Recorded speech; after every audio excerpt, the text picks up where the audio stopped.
All right, so in this second video, we're going to look at some specific objects that you can load into Blender. Basically ready-made meshes that have some special features to them that we can use to manipulate to make new forms. So specifically, we're going to be looking at three different groups. We're going to look at what are called NURBs, or surfaces. We're going to look at metas, which is short for metaball. And we're going to look at curves. So to do all that, again, these import individual shapes into my scene. So what I'm going to do is actually switch back into object mode. And I'm going to switch to a top view for, well, actually, we won't do a top view. We'll just start with this view. But I'm going to turn off my model for a minute.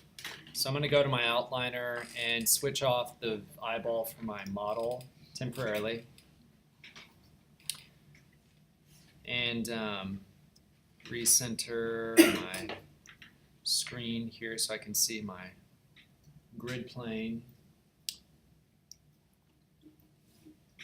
All right. So we're going to add some new objects into our empty scene for a second.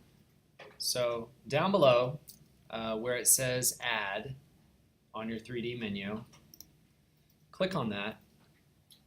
And the first object that we're going to look at adding is called a metaball. So from that list, you should see where it says metaball. Go up to that, and you'll notice there's about 5 different items we can add in. So they're all slightly different starter shapes. But let me show you what makes a metaball surface very unique in the way that it reacts in the space. So I'll add a ball. Nothing real interesting there yet, right? I'm moving around in the scene. Actually, let me make sure I can see. Yeah, there it is. Okay.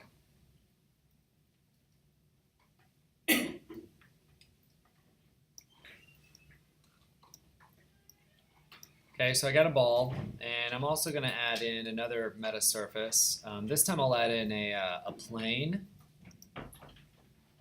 and maybe one more I'll add into the scene, a cube. Okay, now, if you haven't already started to notice as you add more objects that metaballs are a unique structure in that they actually interact with each other, kind of like a cell structure. So if I select one of my metaball structures and move it, it literally stays kind of liquefied to the surface of the other material that's nearby, or the other metaball it's near. So this is kind of wild. So here, I'll move this one out of the way a little bit. And notice how they're kind of liquidy. They kind of stay attached to each other. This is kind of the unique feature that you can find with metaballs that you add to a scene. Now they are kind of tricky to select. If you don't see the selection circle that goes around them, then it's hard to move it in the viewport. You may have to go up to your outliner to select the different ones you want to work with. But this is what metaballs do, that they actually allow you to make like liquid type forms. So they're really cool. Like if I wanted to take this base metaball here and add like another one, I'll add another circle. And if I got more than one, they'll work together with each other because they can detect where each other are inside the scene. And they detect proximity based on this outer circle that we see appear around it.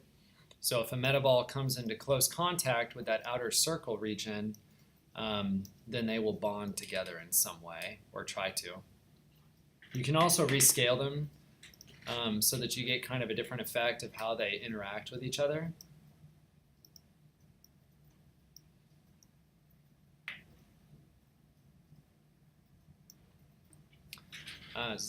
Excuse me. So there's lots of interesting things that you can sort of make with these. Some people use these to make like liquid dripping structures and forms because of the way that they sort of melt together. So they're kind of fun for creating those kind of bizarre or unique structures. And that's what you get with working with metaballs inside of Blender. There's not much you can access if you go into edit mode for these, by the way. Metaballs in edit mode, you can't manipulate their polygon structure, and you can't even sculpt them because of their design. Anytime that you want to manipulate a structure like this, if you want to do like polygon editing to restructure it with sculpting or whatever, we have to convert it into an actual mesh because it doesn't exist as an actual mesh form right now. So if you want to do that, you just select whatever number of metaballs you want to work with in object mode. So I'm just going to hold down Shift and select a couple of these. And then to convert them, you can go under the object menu down below, and then go up to the top where it says Convert To. And then it'll give you two options. The one you want to use is the one with the orange triangle for Mesh from Curve or Meta Surface. And what that does is that your metaballs in your scenes suddenly get converted into mesh forms. So now if you enter into edit mode, you can actually come in and edit the polygons, and you can also access sculpt mode, so you can literally resculpt the surface of the metaball. It does remove all the functionality from the metaball once you do that to it, though. But just so you're aware, that's how you can also manipulate it further after you drop it in the scene and kind of make it melt together with other metaballs. But again, metaballs only work in concert with each other. They will not interact with normal objects. So just be aware of that when you're working with them. And you may notice when you convert one that it leaves behind the ring for the original metaball, and that's not really helpful. It also leaves it listed inside of your outliner menu. So if you do convert it, you have to go in and kind of clean up your mess and delete stuff that you don't need anymore from those things. Okay, so those are metaballs. Again, you can build a very bizarre design from something like that pretty darn quickly. All right, I'm going to delete those. Okay, let's go back to Add. And this time what I want you to add is go under Add and go to Surface. And under Surface, we have several different forms that we can start with. Among them, make sure you're in object mode, by the way. Yeah. But among the ones listed under Surface, we have, there's kind of strange ones in here, like this one called just NURBS Surface. It's kind of like a clothy material. So I'm going to add NURBS Surface to the scene. And it's going to drop this little plate polygon. So I'm going to zoom in on it or scale up the polygon structure. And it doesn't look that weird at first. Like if you look at it or rotate it around, it just looks like a little concave sheet of polygons.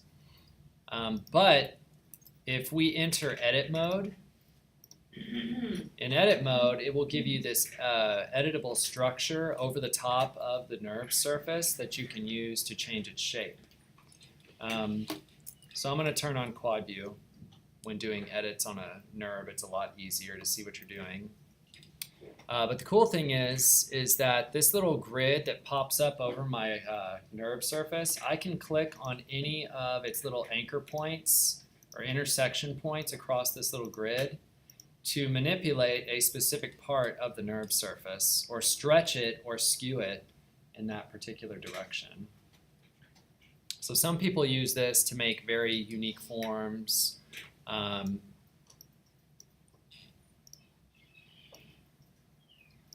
You can use it to make flags, capes,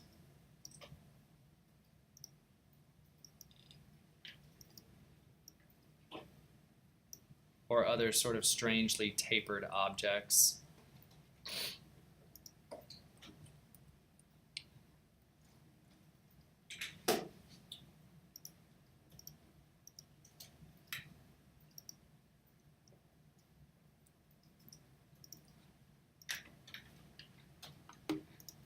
Some of the things you'll notice if you have edit mode turned on for a surface, your tool tab does change a little bit and it adds surface tools listed in there.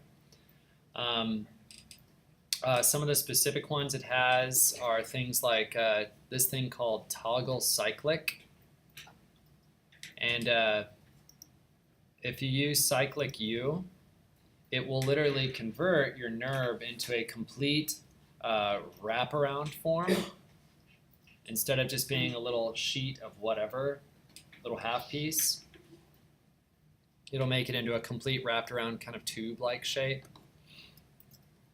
You can also extrude it with the extrude button over here based on, and I think it'll tell you extrude selected control points. So if I grab a couple of these points across like this one side with shift and then hit extrude, it will pop out an additional chunk to that NURB surface for me to manipulate. So it extends more of it out into space. And so you can kind of, again, create kind of these weird, clothy kind of looking surfaces with this thing really quickly. It's kind of fun. The control surface is a little bizarre if you start crisscrossing lines and stuff, but you can get some interesting effects out of it. I'm going to go back to object mode, and some of the other surfaces we can manipulate, again, with a fine-tuned kind of way of this tool, like the, we could also work with the NURB sphere. So if I drop in the sphere this time and go back to edit mode, so the sphere also has its own little control box that goes around it to represent it on screen.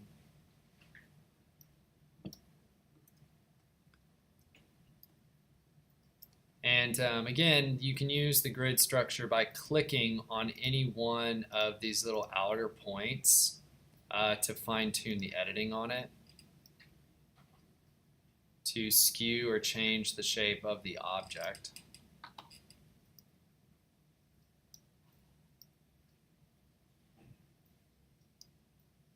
So you can kind of create little weird, bizarre, organic forms in kind of a more controlled kind of way. But any one of those NURB surfaces will allow you to do stuff like that. So that's kind of working around with NURBs. Again, kind of another unique little organic object that you can toy with. I'm going to exit and go back to object mode. And I'm going to clean up my space, so I'm just going to delete some of these. So I'm going to hit X, delete, there we go. All right, so the last object that I want to add to our scene is something called a curve. Curves are much like the things we worked with inside of Illustrator with the pen tools. So we're going to go back to the Add menu, and this time go up to Curve. And let's add a Bezier curve. That's that first option. And when you drop that in, it'll appear somewhere on top of your grid, roughly. I think they actually have it appear where this little 3D cursor is. If you're wondering what the 3D cursor is, if you click with your right mouse button right now, you'll see a little circle appear wherever your mouse clicks. And that's your 3D cursor. Wherever that was, that's where your curve would have dropped onto your scene. So I'm just gonna, the best way to work with a curve initially is in the top view.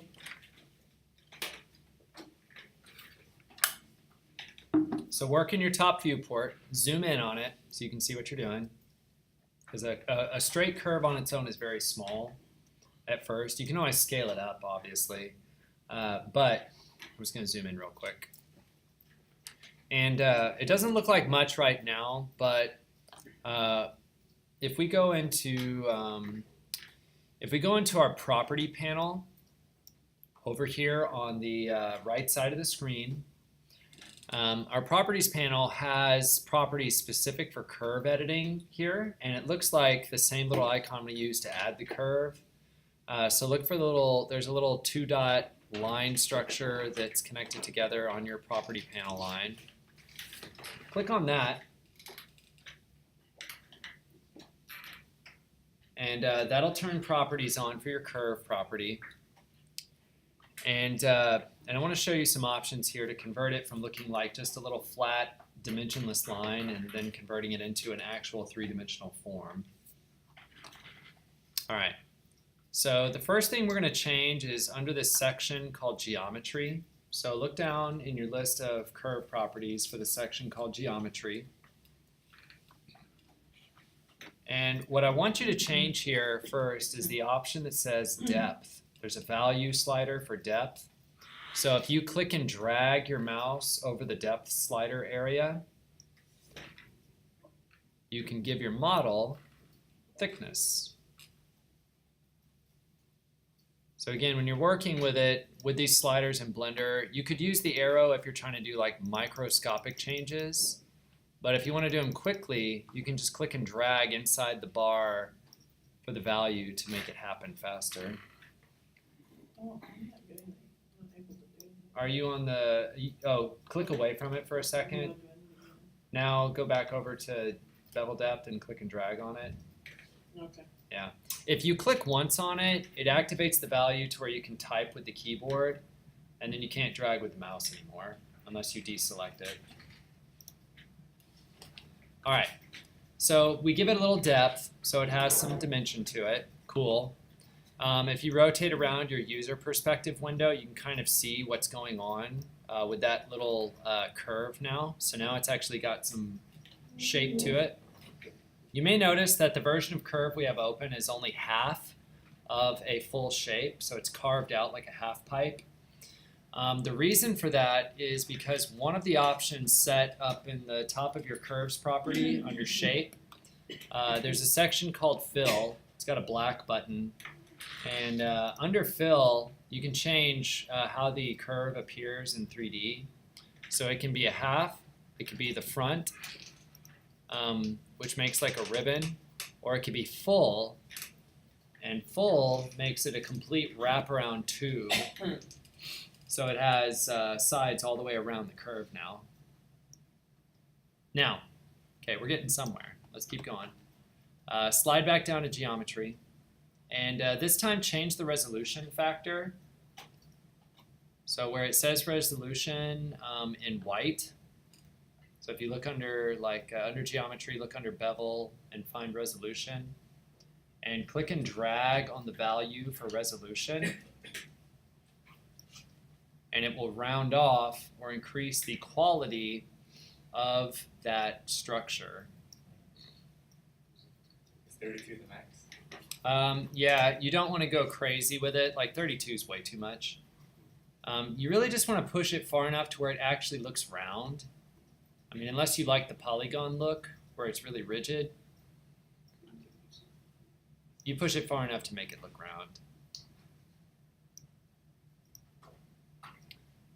But then you get a tube, and so if you rotate your object around now, you can actually see that it's more of a tube structure.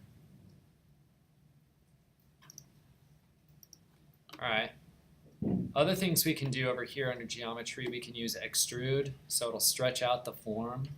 Instead of leaving it as a sort of perfect circle, you can make kind of this bizarre sort of tapered surface out of it that's long and flat. So we can get fun things occurring with that very quickly. It's kind of cool. Another feature that I think that I want to try out in just a second after we're going to make an edit on our model here. But once you've kind of played with that, you can kind of see how to make it into a 3D structure on screen. Now, after this, what I want us to do is actually go into edit mode down below, so you can see what can be done to a curve in edit mode.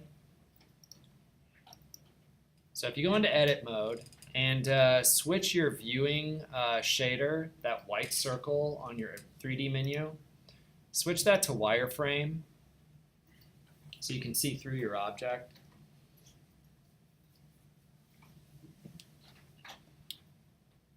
And what you should kind of be able to see is a preview of the three-dimensional form overlaid on top of your original curve image, or your curve form.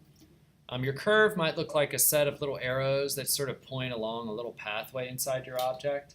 And it has some handles around it, little pink handles just like a curve in Illustrator, like we use with the pen tool when we're editing it. We can click on those pink handles to drag and adjust the shape of our curve. So go ahead and select the center point of one of those pink handles. And you can even grab the outer points of the handles to rotate. But if you grab the point that's in between them, then you can actually stretch out and adjust the length of your object. And then you can click your mouse again to detach it. So we can reshape the curve with this tool while we're in edit mode.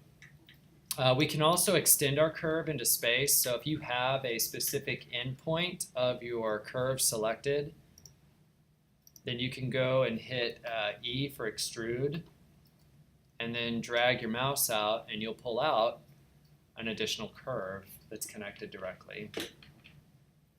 The cool thing is that once it's 3D, the curve can be stretched and looped around in space. So if I go to one of my other viewports with one of the ends of my curve selected, I can drag it up into space and make it swirl around in different directions.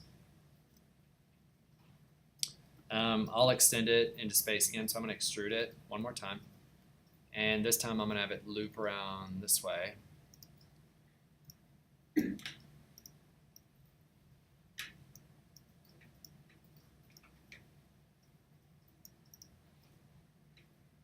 How did you get those handles? So these handles were already here. Once you're in edit mode, you just click on the ends of them if you want to stretch or move them. How did you make more of them? Oh yeah, to get more, you have to extrude your object. So you click on one of the end anchor points of your object, whether at the beginning or the end. And then you can hit the E key on your keyboard and then drag your mouse out to pull out a new piece. Yeah.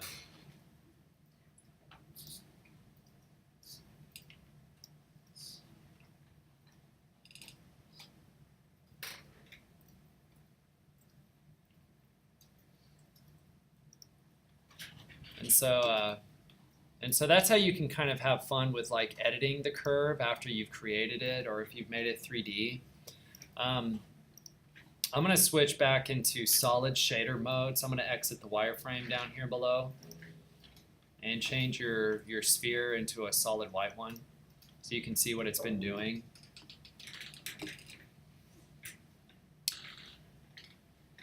So you have this shape on screen, and so some of the other things we can do when you're in edit mode for a curve is that you have other tools on your toolbar on the left.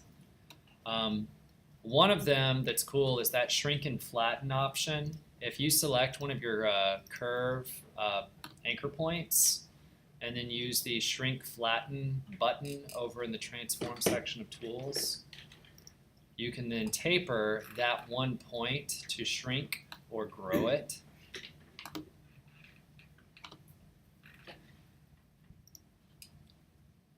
And so you can start to create these kind of fun, organic sort of transformations on the shape.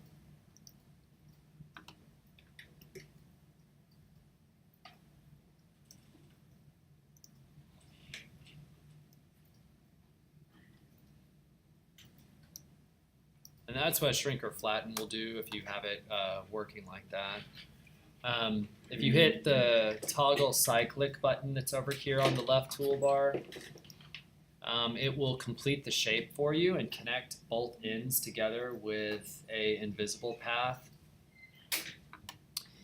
which you may have to tweak after it does that, because I'm looking at mine and it kind of did this weird thing where it did it, but the pathway arcing was so tight that it's overlapping the model now, so it looks kind of weird. So I'm going to pull my pieces apart a little bit to try to clean it up, and or rotate my handles for fixing that if I can.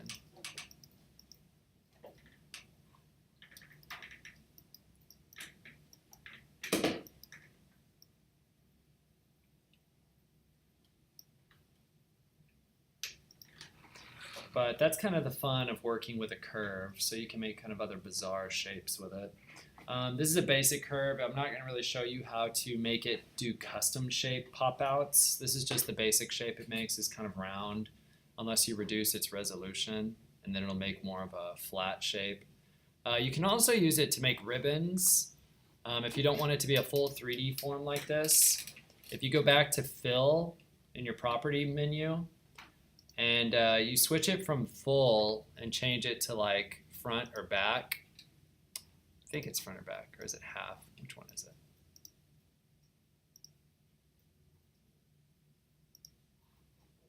Oh, I know what it is. Yeah, you can use front or back and then reduce the depth down below in the geometry section to 0.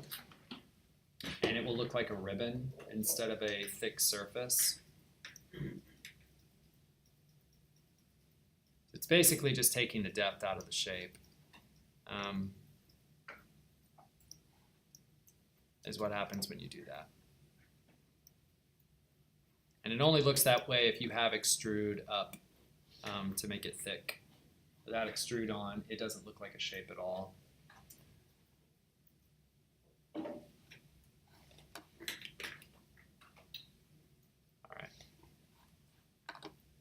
So that's what you can do as far as playing around with curves. Again, each of the curves that are in your, when you're in object mode, each of the curves listed under the add command do something a little different, or they operate a little differently. Like some are actually based on NURB controllers instead of these little toggle handles like we have on screen right now that are the little pink handles that pop out.